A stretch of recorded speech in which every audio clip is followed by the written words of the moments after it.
like, share, subscribe. HCB2 World. Hey, what's going on, guys? Welcome back. So I'm not really sure what we did to deserve this, but it looks like we got another chapter of Fairy Tail early this week. Like, what is going on, man? What is going on that we keep getting these Fairy Tail chapters early? You know what? But I'm not even gonna complain. I'm loving it, and I'm just loving everything that's Fairy Tail right now. Looks like we finally got an end to the Erza versus Eileen saga. So, man, I'm telling you what, like, sometimes you read some stuff and it impacts you, and this shit impacted me. It impacted me. All right. But enough of the intro. Other than that, let's go. Alright, so last week I touched on the fact that I didn't understand how you could carry a baby for 400 years and not love it. And then this week you kind of you get an answer to that, and I'm just loving it, man. When last week's chapter ended, we saw Erza charging toward the meteor, and honestly I had no fucking idea how the hell she was going to smash the meteor, alright? But, you know, it's Fairy Tail, it's Erza. We always know that the Fairy Tail members find a way through. The same thing happened this week. Now, what's crazy about it is right after she smashes the meteor, she turns around and like flies toward her mom to smash her too. And I'm just thinking, like, that part was a little crazy to me. Crazy in terms of like silly, but whatever, you know, I'll take it. What I didn't see coming was Wendy enchanting her sword with Dragon Slayer magic. That shit caught me off guard, and that shit was extremely dope, you know. So she comes down and she gives her mom the sweet slash. And I'm like, man, this might finally be the end of her ass. But nope, Eileen is one tough son of a bitch, man. She is tough as shit. And you know, that's pretty much speaking for everyone from Alvarez's army. All those guys are tough, and Eileen survived that slash. This next part tricked me out.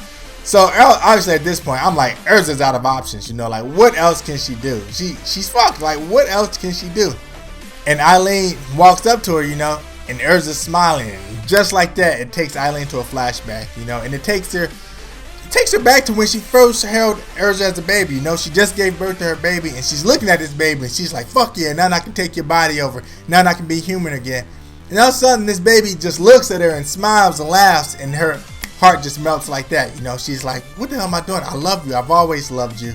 You know, and it's crazy and sad at the same time, because it's sad in the sense that, you know how much Eileen was suffering. You know, she can't taste shit. She looks human, but she's not really human. Everything that technically makes her human, it's not there anymore. She just had to suffer with that this whole time.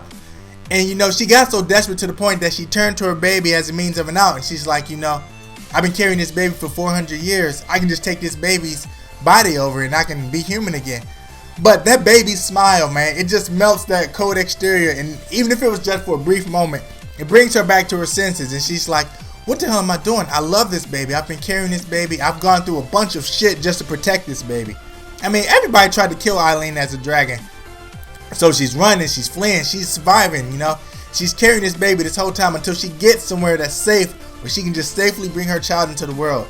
And that baby's smile just melts her, and it brings her back to her senses. And she knows, at that moment, she knows she's out of her fucking gourd. She knows she's losing her shit. She doesn't understand or doesn't know how much longer she can hold on. And really, at this point, parent mode kicks in. And she's like, I'm just got to do whatever I can to protect my baby. And so sadly, she has to give the baby up, you know. And she seems so cold-hearted. But as a parent, you got to know, like, that's some serious love to give your baby up. Especially a baby you've been carrying for 400 years. I mean, I hear chicks complaining about being pregnant for 9 months. But 400 years? Goddamn, son. Goddamn. But, you know, out of love, she gives her baby up. And it's just amazing that seeing Erza smile, like, takes her back to that moment. And then, you know, after that, she realizes, I've been telling my daughter this whole time, I hate her, but as I look down at her, you know, and she's smiling, I realize I love this kid, you know. I love this kid. My child's an adult, but that love is still there. She just had forgotten it, you know, all of her suffering and everything she's been trying to do to be human again. She had forgotten that. And it's crazy that Erza's smile freed her from that hell, you know. So that was pretty dope. It was sad to me that she had to turn the sword on herself, but I understand, you know, this is war, and it's shameful to just give up on your enemy like that. She'd rather kill herself, though, than to take the life of her daughter. And I mean, that's beautiful. That's some true parent motherly stuff. Granted, she spent many chapters telling us how much she hates Erza. We got that point. She stressed it so much. But, you know, I never understood how she could hate her so much. Now you figure out that she didn't really hate her, you know. She loved her, but she was just so desperate to be human again that, you know, sometimes that love gets overshadowed by darkness, and that's what happened. So I thought it was a beautiful chapter, beautifully written. I'm finally, honestly, just keeping it real. I'm glad that it's over. I felt like it was stretched out a little bit, but the way it ended, you know, I love that. I love that, and I love that we got to see Wendy help out one more time. Obviously, with the lead up to the next chapter, it was called, I think, Dragon or Demon, or Dragon versus Demon. So obviously, it's Natsu related, and I am definitely looking forward to that shit. I mean, I am a huge Natsu fan. He's damn near 60% of the reason I watch Fairy Tail. So I'm definitely looking forward to seeing what happens with that. I hope somehow it's going to lead to Dragonification or Dragonification, but we're going to have to wait and see. I know Natsu's going to die because I know Natsu's not going to die because he's Natsu, you know. I mean, we've seen Natsu get through some shit.